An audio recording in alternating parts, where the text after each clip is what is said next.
He's angry about mortgages.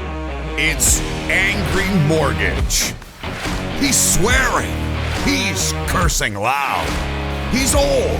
He's opinionated. And he's been doing this so damn long. This program is about mortgages, and this is mortgage advice, but the advice may not apply to your situation. Contact licensed mortgage professionals for specific recommendations before you make decisions about mortgages. You may not agree with Ron, but if you don't, he thinks you're wrong. Oh, and did we say there is a lot of swearing? If you're a young person, is it a bet? Because they talk about it endlessly, right? That little video is with people who are obviously young that Krista Freeland did. Yeah. And, obviously they talk about first-time home buyers. Average first-time home buyer is not 55. That is not the case, I assure you. Yeah. Okay? I've been doing this for 30 years. That is not who the average first-time home buyer is. So if you keep talking about first-time home buyers, you're talking about people, probably age 35 and lower. Okay? And certainly age 40 and lower, right? So who is she talking about? Who is this affordability for? Yeah. If it's a first-time home buyer, they're a younger person, you need to make $300,000 a year to top out on this 1.5. So I don't really think I know anyone who's making $300,000 a year. family income, but still, right? But still, yeah. it's not. So that's not a big number. It it's brings, not someone you come across often. No, and it brings in the jeopardy of people considering cosigners, which is something I relentlessly tell people not to do. Don't entangle your parents in your new house. Okay, Yeah. if you can possibly avoid it. Yeah. But people always say to me, "Well, what else could we do?" That's the thing. It's kind of like we have no options. Exactly. Like that's unfortunate, but it's like the only stepping stone that we have. If we have parents or a parent who's willing to help in that way. Yeah. And that is a function. Again, I have to say this, at least every second or third show.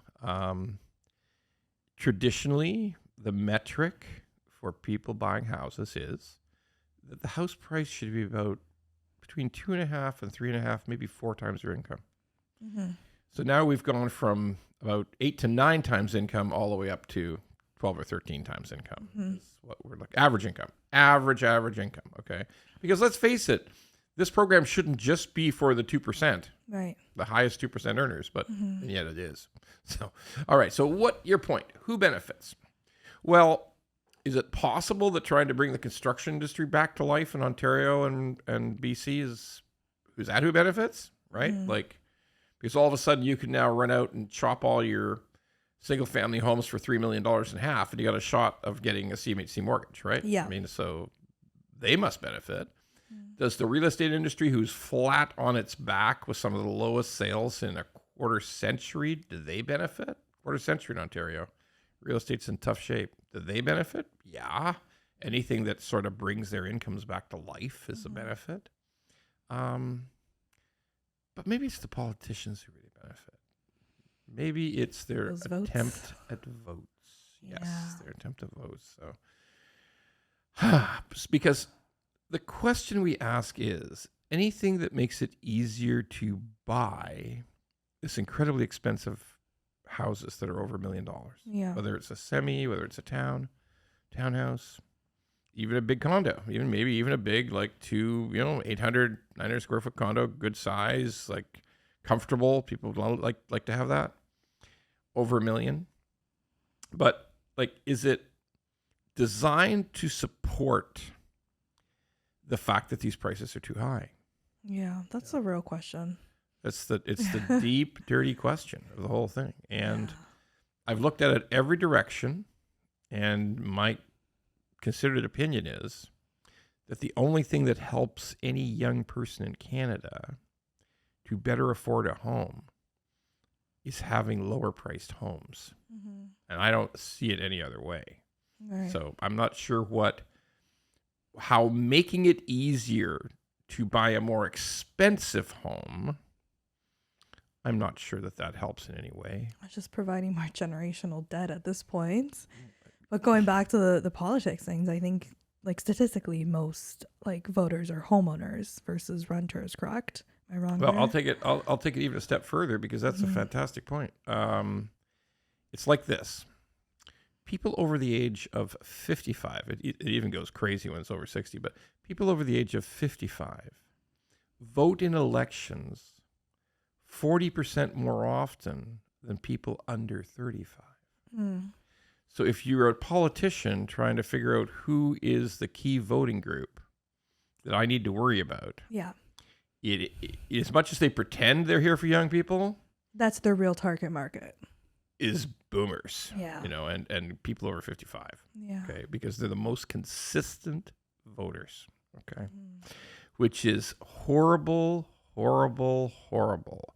That you would want to look after people who've done fantastically well on their real estate already, at the expense of people who are just struggling to own a home. Like, no offense, no hate to older people, but you guys You can hate older people. If you want to hate older people, you can. I don't care. No, it's just you guys. I hate some older people, so there you go. You guys have had your chance. You've had your future. At this point, 55, 60 years old, there's not much that's changing in your life versus 30 years younger.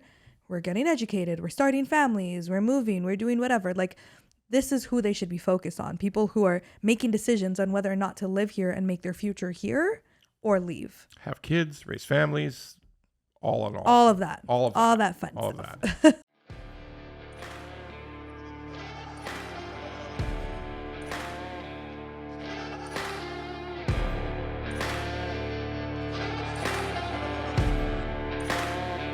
If you like the pod, well, don't just sit there. Go to YouTube, Apple, Spotify, and all the other ones and like the pod.